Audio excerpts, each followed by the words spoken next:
সম্মানিত প্রিয় বাবাজিরা আমার, আল্লাহ রাব্বুল আলামিন একবার নয় দুইবার নয় 82 বার কোরআনুল কারীমের মধ্যে বলেছে ওয়াকিমুস সালাহ ইস্তাবলিশ বেয়ার তোমরা নামাজ কায়েম করো, নামাজ প্রতিষ্ঠা করো। নামাজ কায়েম কিভাবে করতে হবে, নামাজ কিভাবে প্রতিষ্ঠা করতে হবে? আমি নামাজ পড়ি কিন্তু আমার পাশের পরিবারে নামাজ পড়ে না। আমি নামাজ পড়ি, আমার চাচা পড়ে না, দেখা পড়ে না। আমি নামাজ পড়ি, আমার গ্রামে অনেক মানুষ আছে যারা নামাজ পড়ে না। এটা কোনোদিন নামাজ কায়েম হলো না।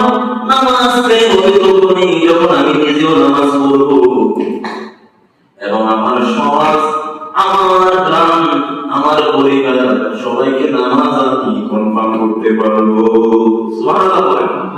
তাহলে নামাজ কি করতে হবে? কায়েম করতে হবে। নামাজ আদায় করার জন্য কোরআন শরীফে আল্লাহ বলেন আদায় করে আপনি নিজে নিজে করবেন, আর কাউকে আপনি নামাজে আনলেন না।